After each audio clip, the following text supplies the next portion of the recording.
Olá, estamos no ar com o programa Bem-Estar Criança aqui pelo canal NET Cidade. Hoje temos a presença da Camila Pérez, ela que é advogada especialista no direito da criança, do adolescente e da família. Tudo bem, Camila? Tudo ótimo. Boa tarde a todos.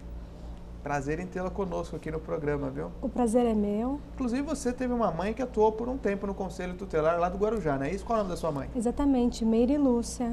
E como é que foi conviver? Sua mãe lá no conselho, ela chegava em casa e contava alguns causos, né? Causos.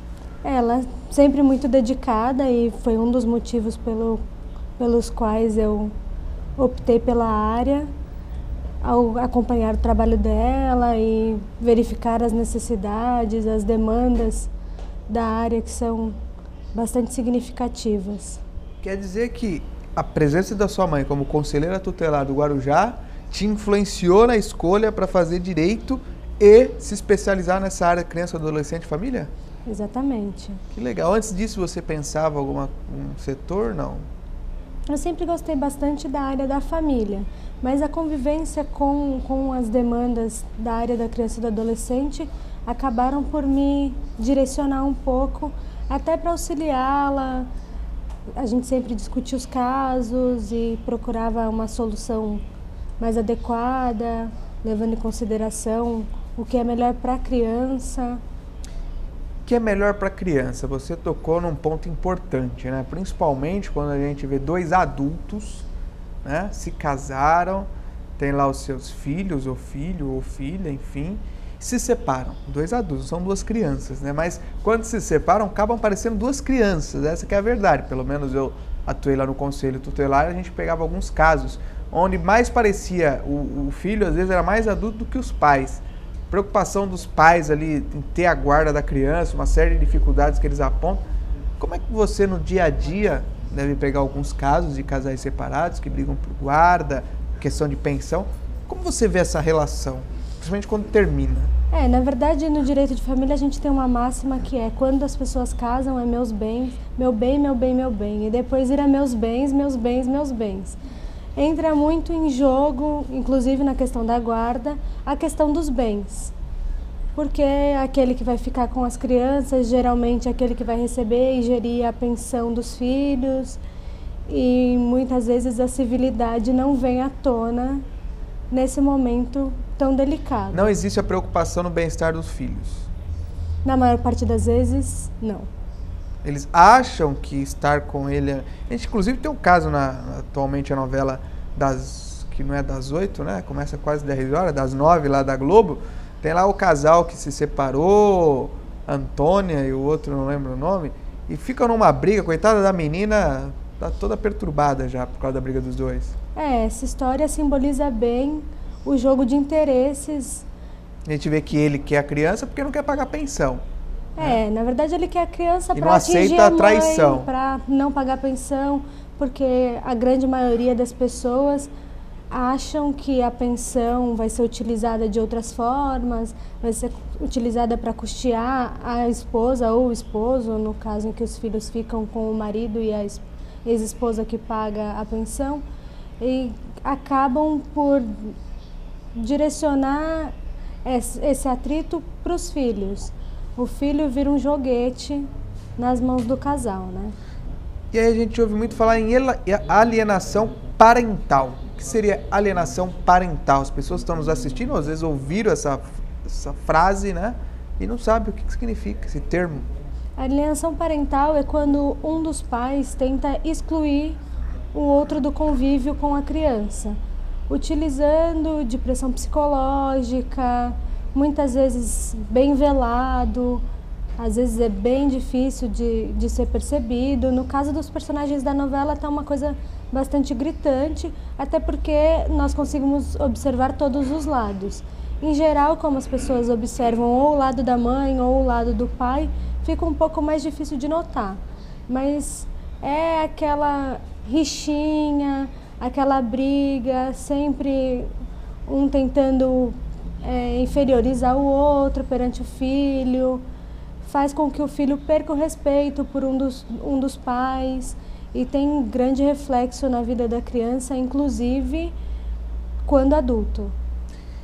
E como é que faz para a justiça detectar essa alienação parental? Como é que você, advogada, de repente, de um pai ou de uma mãe que está sofrendo de alienação parental, a outra parte está tentando alienar o filho, como é que você vai demonstrar para a justiça esse fato?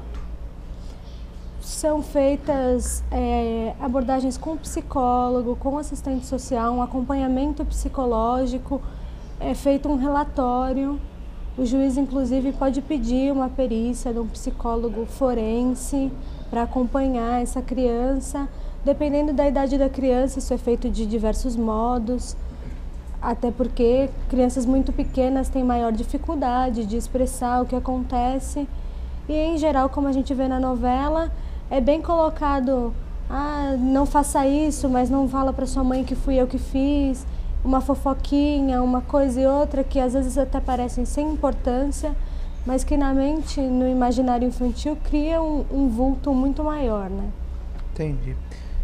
Hoje está sendo muito usada a questão da guarda compartilhada. Muita gente também está aí nos assistindo, também já ouviram falar no termo de guarda compartilhada, mas não sabe como é que efetivamente funciona ou como é que você requer a guarda compartilhada. Primeiro, como é que a pessoa pode requerer uma guarda compartilhada?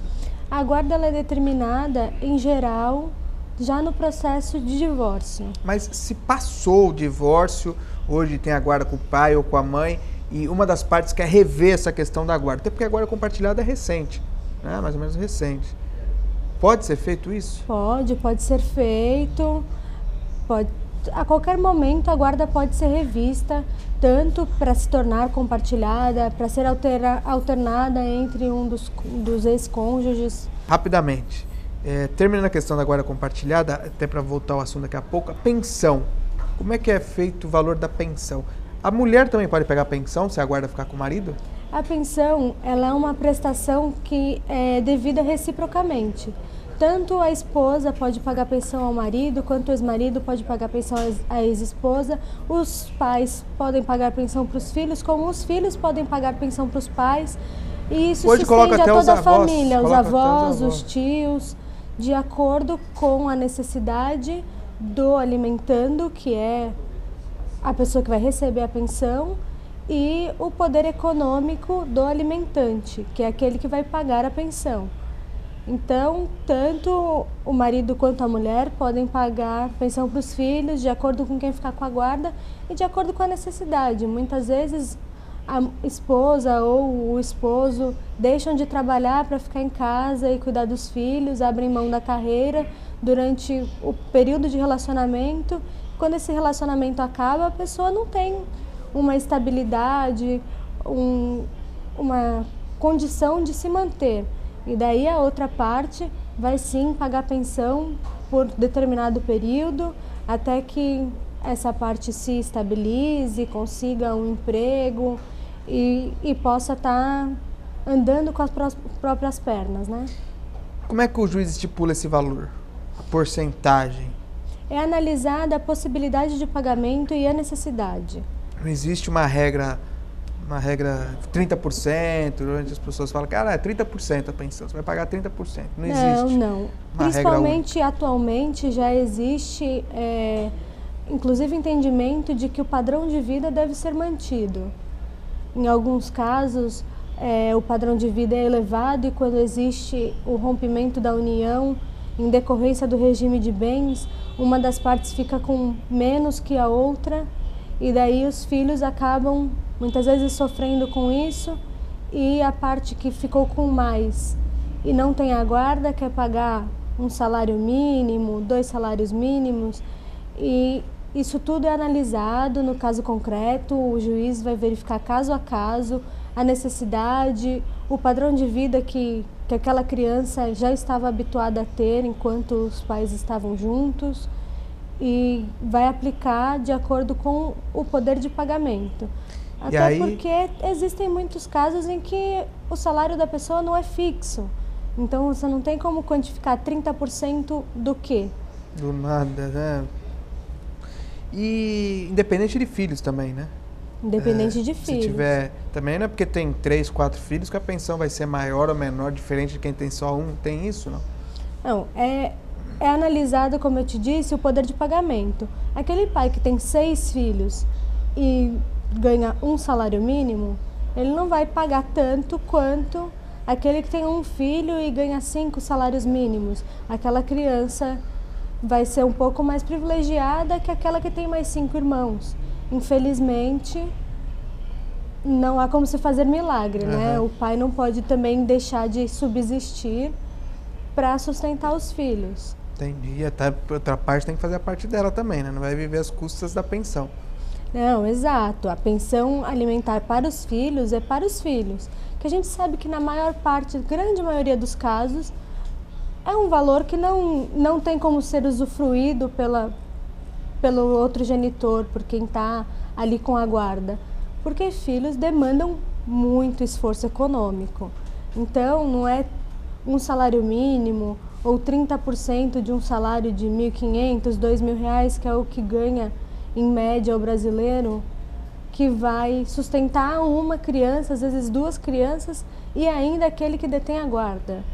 Isso é um mito que é muito debatido quando a gente tenta estabelecer uma pensão alimentícia, principalmente quando se está em fase de conciliação, porque primeiro se tenta uma conciliação, algo que seja decidido em comum para ficar bom para todo mundo, mas muitas das vezes o juiz precisa intervir e dizer, não, você pode pagar mais do que isso, você sabe que o seu filho precisa de mais do que isso.